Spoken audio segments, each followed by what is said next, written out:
Bab 332. Kirin membunuh semuanya. 1. Douma. Sepasang tangan kurus sedang memegang jarum jahit dan menjahit. Tapi yang dia jahit bukanlah pakaian, tapi kepala. Tepatnya, itu adalah kepala yang dipenggal hidup-hidup. Dia menjahitnya kembali ke lehernya. Kepala itu sangat indah, dengan rambut pendek sepanjang telinga. Aranza Vega, klan Vega memiliki dokter terkuat di Douma. Aku mohon kalian selamatkan mereka. Ini adalah ruang rahasia bawah tanah Villa Gekomi. Kaisar Douma sudah tiba di sana.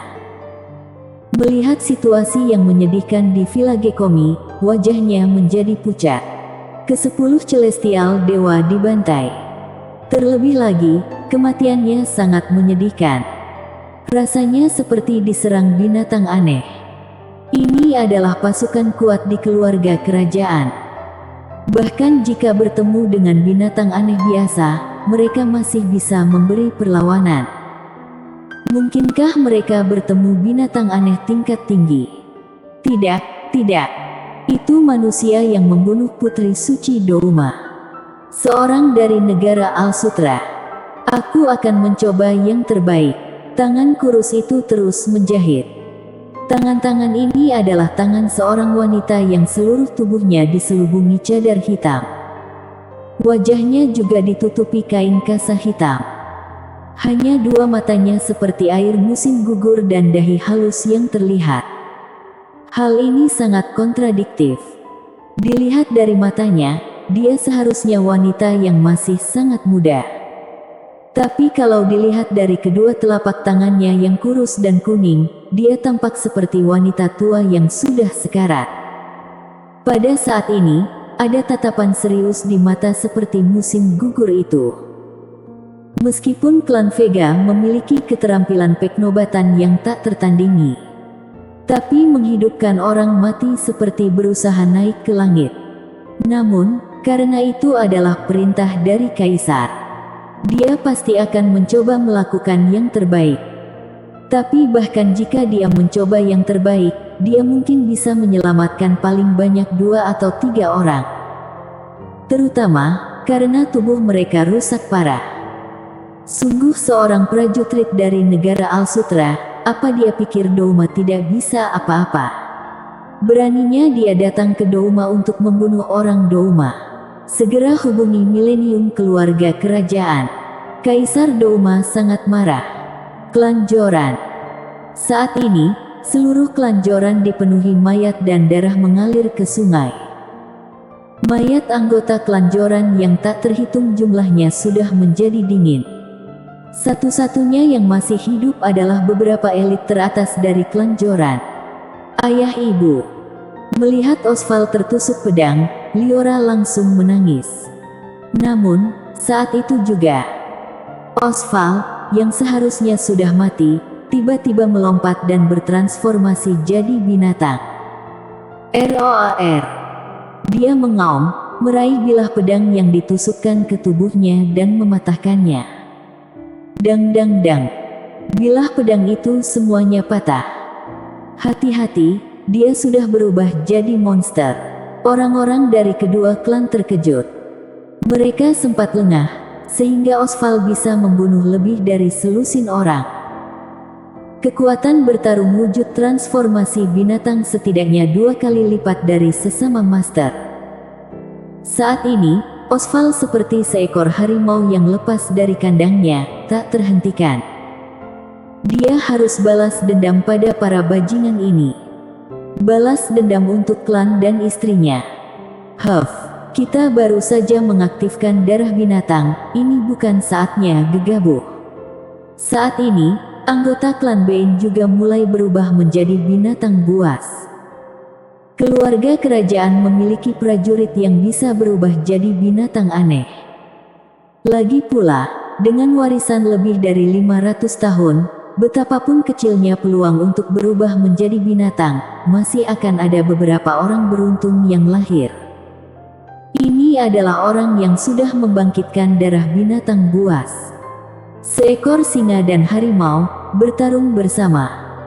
Namun karena kekuatan lawannya jauh lebih tinggi dari Osval, jadi dengan sangat cepat Osval dikalahkan. Dipukuli kembali ke bentuk aslinya. Tubuh Osval dipenuhi luka dan darah keluar dari mulutnya. Dia merangkak menuju Reva dengan susah payah. Melihat pemandangan ini, ekspresi putus asa muncul di mata Avaris. Kekuatan keluarga kerajaan jauh melampaui imajinasinya. Klan Joran saat ini hanyalah klan Hiden kelas 2. Apalagi 2 keluarga kerajaan yang datang. Meski cuma 1, klan Joran tetap akan kesulitan melawannya. Apa ini sudah berakhir? Ini sudah berakhir. Seluruh klan Joran tidak memiliki kekuatan untuk bertarung lagi. Dagon, Osval, Grimbal, para tetua, bahkan dirinya sendiri, semuanya sudah tak bisa bertarung. Bagaimana jika menjadi budaknya, atau kita akan mati? Kata seorang dari klan Joran yang sudah ditikam lehernya oleh klan Agneya. Bangsat kau, anggota klan Joran lain mengumpat dengan keras. Puff. Saat berikutnya, kepalanya langsung dipenggal. Darah muncrat seperti air mancur. Kepalanya berguling-guling di tanah untuk waktu yang lama sebelum berhenti. Haha, Avaris, kamu lihat itu. Inilah yang terjadi jika kamu melawan kami, kata Nicholas sambil tersenyum jahat. Avaris, kenapa kamu tidak memikirkan baik-baik penawaranku sebelumnya? Apa kamu benar-benar ingin melihat seluruh klan kalian musnah? Mata Rainer menyala. Padahal, dia, pemimpin klan Sone, memiliki puluhan bahkan ratusan istri. Tapi tidak ada yang secantik Avaris. Bakat mereka tertinggal jauh dibandingkan Avaris. Avaris memang layak menjadi orang paling berbakat dan paling cantik dari 100 tahun yang lalu. Sayang sekali jika membunuhnya seperti ini. Aku minta maaf pada kalian. Avaris memandangi anggota klan yang ditangkap dan berkata dengan sangat sedih. Jika dia tidak ikut campur dalam urusan Devan, klan Joran tidak akan berada di situasi seperti ini. Tidak, Putri Suci, jangan merasa bersalah pada kita tidak membenci Tuan Armod. Klan kita sudah diintimidasi selama bertahun-tahun dan hampir tidak dapat bertahan hidup. Tuan Armodlah yang membuat kita mendapatkan kembali harga diri kita. Daripada hidup lama, lebih baik jalani hidup penuh semangat seperti ini. Iya, jika kamu, Sang Putri Suci tidak bangkit, mungkin klan kita tidak akan bertahan lama. Meski begitu, klan Joran berada dalam bencana karena Devan. Tapi, setelah itu klan Joran menjalani kehidupan yang penuh semangat. Karena kesembuhan Avaris dan keberadaan Devan, klan Hiden yang semula ingin menginjak kepala klan Joran menjadi segan. Klan Joran sudah dipermalukan selama 100 tahun. Perasaan kembali ke puncak sungguh luar biasa. Untuk bisa bertarung berdampingan dengan talenta terbaik dari klan Joran, kita tidak akan menyesal bahkan jika kita mati. Tidak ada penyesalan meski aku mati. Aku tidak menyesal. Pada saat ini, semua anggota klan Joran yang ditangkap berteriak keras. Hahaha, semut-semut itu masih teriak sia-sia sebelum menjadi budak kita. Aku tidak akan menjadi budak kalian sampai aku mati. Aku tidak akan menjadi budak kalian. Kalau begitu kalian, pergilah ke neraka. Kecuali Avaris dan Liora, bunuh yang lain. Perintah Nicola dingin. Vonis mati klan Joran terdengar keras. Semua anggota klan Joran memejamkan mata, menunggu kematian datang. Jangan ada yang berani menyentuh mereka. Saat ini, teriakan nyaring terdengar. Saat berikutnya, boom, ledakan keras terdengar. Seolah-olah sebuah bom meledak di depan mata semua orang. Tapi itu bukan bom. Tapi 2 orang yang datang. Devan dan Garibu. Bersambung.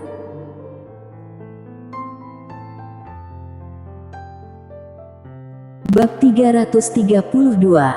Kirin membunuh semuanya. 2. Hahaha, Devan, kamu akhirnya sampai di sini.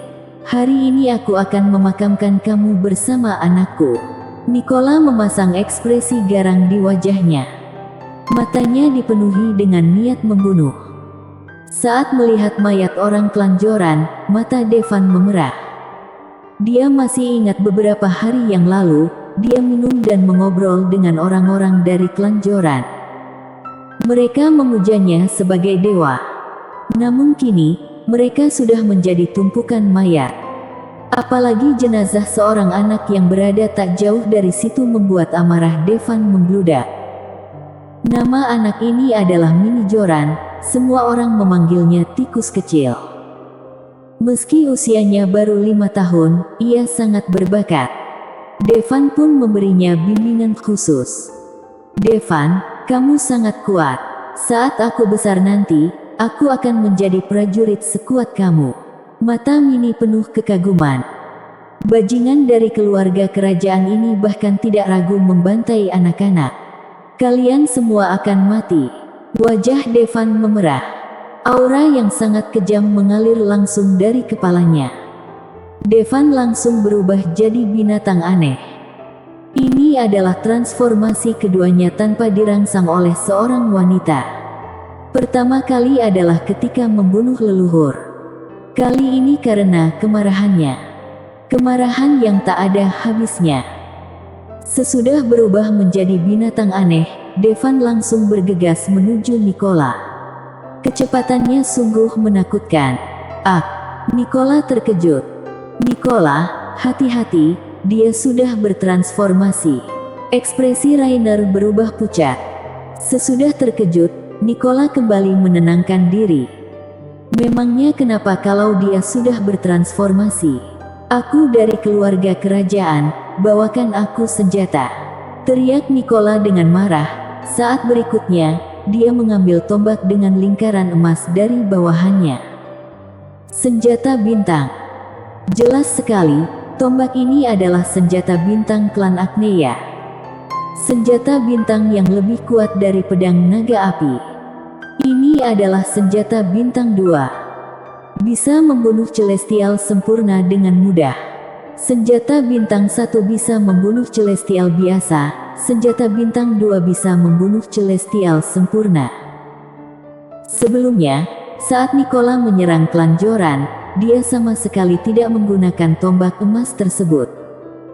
Kalau tidak, mungkin dia sendirian dapat membunuh seluruh klan Joran. Mati kau. Dengan senjata bintang 2 di tangan, kepercayaan diri Nikola meningkat pesat.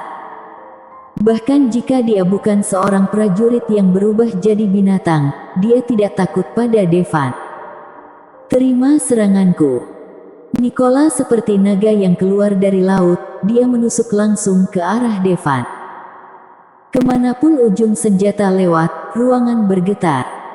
Inilah kekuatan senjata bintang 2. Itu berisi kekuatan mengerikan yang berkali-kali lebih kuat dari pedang naga api.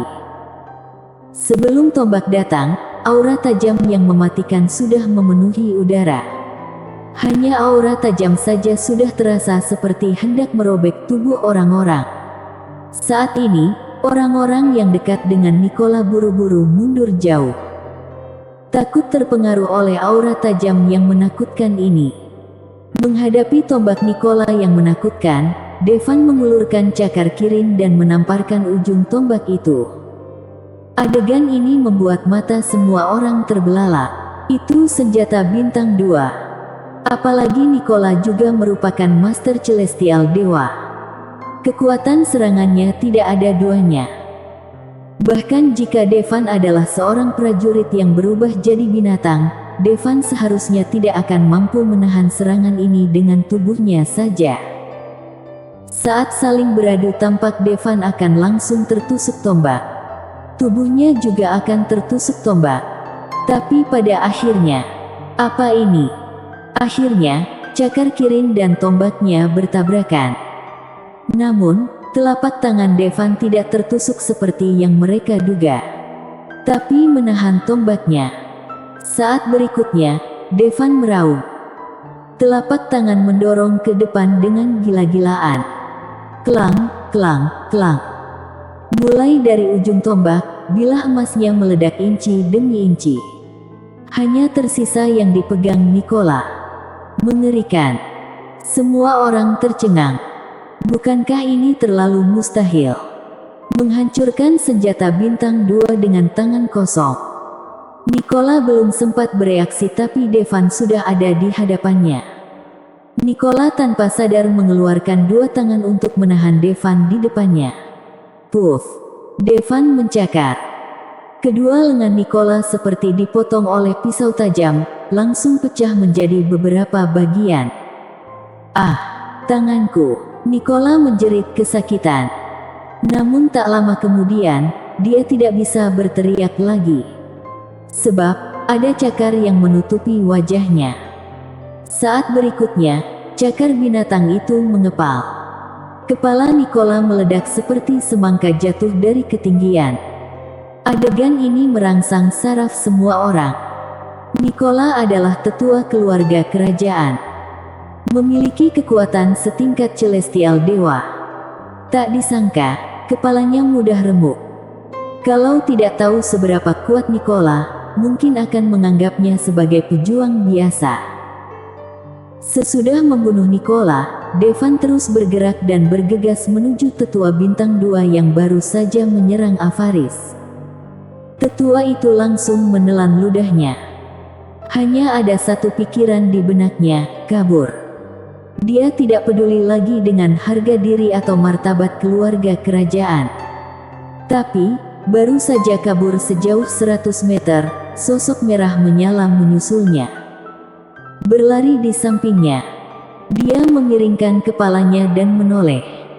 Terlihat sepasang mata jahat. Pupil matanya mengecil. Bersiap untuk bereaksi. Tapi saat berikutnya, cakar merah menyala menembus langsung ke dadanya. Mengeluarkan hatinya. Puff. Hatinya langsung hancur. Kamu. Tetua hanya punya waktu untuk mengucapkan satu kata, kemudian tubuhnya bergulung seolah dia kehilangan kendali. Celestial Dewa Bintang 2 terbunuh seketika. Saat ini semua orang, baik klan Agneya maupun klan Bein, ketakutan setengah mati. Apalagi Rainer, saat melihat Devan bergegas ke arahnya, dia langsung ketakutan. Hentikan dia, hentikan dia. Perintah Rainer kepada anggota klannya. Meski mereka sangat ketakutan, orang-orang dari klan Bein masih tetap berdiri. Sayangnya tak mampu membendung serangan Devan. Lawan mereka. Pada saat ini, orang-orang dari klan Joran yang awalnya ditangkap, bisa membebaskan diri. Mulai melawan. Anggota kedua klan tersebut ketakutan dengan kemunculan amarah mereka secara tiba-tiba. Tidak mampu mereka lawan sama sekali. Dalam sekejap, banyak orang dibunuh oleh klan Joran. Namun yang paling menakutkan adalah manusia yang berubah jadi monster. Cakar tajamnya lebih menakutkan daripada senjata bintang. Kalau terkena cakarnya, tidak peduli apa itu senjata atau seorang manusia. Tidak peduli celestial sempurna atau celestial dewa, langsung hancur. Benar-benar tidak bisa dilawan. Ah, tolong. Monster macam apa ini? Orang-orang dari kedua klan tersebut menangis pedih ketika mereka dibunuh. Hanya dalam beberapa menit, orang-orang yang dibawa oleh kedua klan untuk menyerang klan Joran telah terbunuh. Di antara mereka, lebih dari setengahnya dibunuh oleh manusia yang berubah jadi monster. Satu-satunya penyesalan adalah Rainer memanfaatkan kekacauan itu dan bisa melarikan diri. Lagi pula, sesudah Devan berubah menjadi binatang, meski kesadarannya masih terjaga, tapi tidak sebaik saat dia jadi manusia biasa. Dia hampir tidak bisa membedakan teman dan musuh. Tapi mustahil baginya untuk secara khusus mengejar Rainer. Tapi memangnya kenapa kalau dia melarikan diri? Bahkan jika Rainer bersembunyi di ujung bumi, dia akan menemukannya dan membunuhnya. Bersambung.